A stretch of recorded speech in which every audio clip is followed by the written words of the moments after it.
Right now, if you open your phone anywhere in South Asia, you're probably seeing some concerning videos coming out of New Delhi.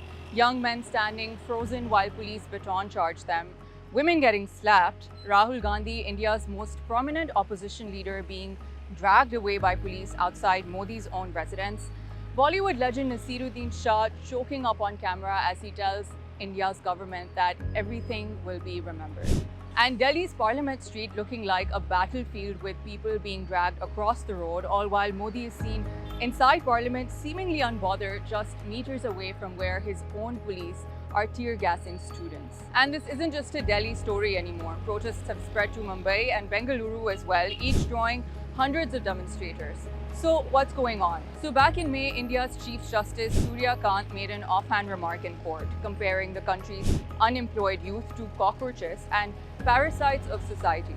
It was meant as an insult. Instead, a young political strategist named Abhijit Tipke turned it into a movement almost overnight, creating the Cockroach Janta Party, a clear dig at the ruling Bharatiya Janata Party. Then within days, it had over 350,000 signups and more than 20 million followers on Instagram. So what started as memes evolved into real protest camps at Jantar Mantar, Delhi's historic protest ground where young people in cockroach masks demanded the resignation of Education Minister Dharmendra Pradhan over a string of exam paper leaks that forced more than 2 million students to retake the tests and have been linked to at least 12 student suicides. Then things escalated. Climate activist Sonam Wangchuk joined in with a hunger strike, one that lasted so long that police physically removed him from the protest site after 3 weeks to take him to hospital. 10 days later, on July 20th, thousands marched toward Parliament chanting, "Cockroaches are coming, Dharmendra Pradhan is going." Police responded with tear gas and batons. It was called one of the most serious confrontations of the entire movement. Al Jazeera reported that over 100 students were injured in Monday's crackdown alone. One protester, 18-year-old Anshul Dev, put it simply: the government his own parents voted for was treating young people like criminals. And then the opposition party stepped in. On July 21st, Rahul Gandhi and his sister Priyanka Gandhi staged a sit-in outside Modi's residence and were detained. Almost overnight, nearly every opposition party rallied behind a movement that until then had deliberately stayed out of party politics. And it's not hard to see why. Over half of India's 1.4 billion people are under 30. That's a massive, mostly untapped voting bloc, especially with state elections coming up in Uttar Pradesh and Punjab next year. But analysts warn that there's a real risk here as well. If too many political parties pile on, the original student leaders and their actual demands could get buried underneath everyone else's agenda. Rahul and Priyanka were released late Tuesday, and Education Minister Pradhan finally broke his silence as well.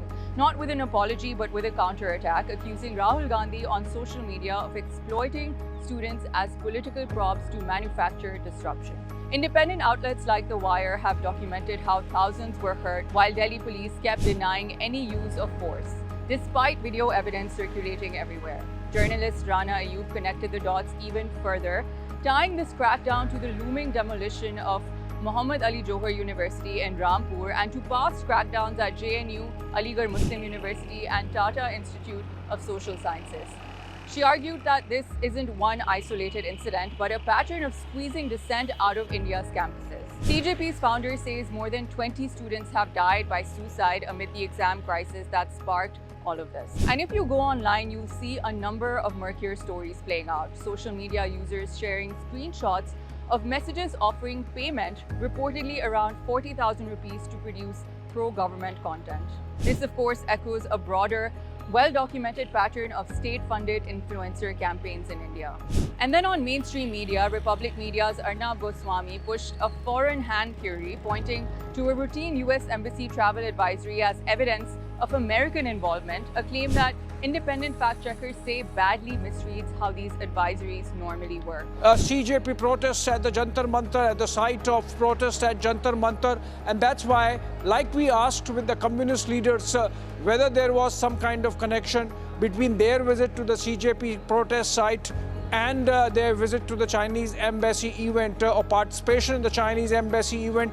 So in the case of this US embassy advisory, in which they are clearly cautioning American citizens who happen to be in Delhi to stay clear of protest site of Jantar Mantar and the area around Parliament because the way the crowd mobilization happened yesterday, the way things went out of hand, it is clear that even Delhi police, though of course they had issued prohibitory orders around the Parliament, remember not near Jantar Mantar, they had taken some precautionary bandobast arrangements like barricading of some areas. And then to top it all off, when a lawyer asked India's top court for an urgent hearing over alleged police brutality, Chief Justice Surya Kant, the same man whose remarks started all of this, reportedly told him that we are not interested in videos and we don't have time to watch them. Now, before the march, the government did reach out. Two Cockroach Party spokespersons met with India's health minister to lay out 3 demands. Education Minister Pradhan's resignation, activist Wangchuk's release from the hospital where police had confined him, and a roughly $105,000 in compensation for each family of a student who had died by suicide. The Cockroach Party called the meeting a waste of time. The spokespersons say that they waited 4 hours for a 10-minute conversation. Modi's biographer says that the Prime Minister is sticking to his usual instinct, allowing zero concessions, projecting himself as an unshakable strongman who won't be seen as backing down. Analysts say that the crackdown feeds a charge Modi's critics have made for years, that despite being democratically elected, he governs like an autocrat. So what we're seeing is this: 12 years of promised jobs that never fully arrived, a generation that the state called lazy and cockroaches now calling the state's bluff, and so far a government that has met their questions mostly with silence while unleashing batons and tear gas on them. So to sum it all up, as one protester put it at Jantar Mantar, it's messy, movements always are, but we are all cockroaches after all, and we are still swarming here.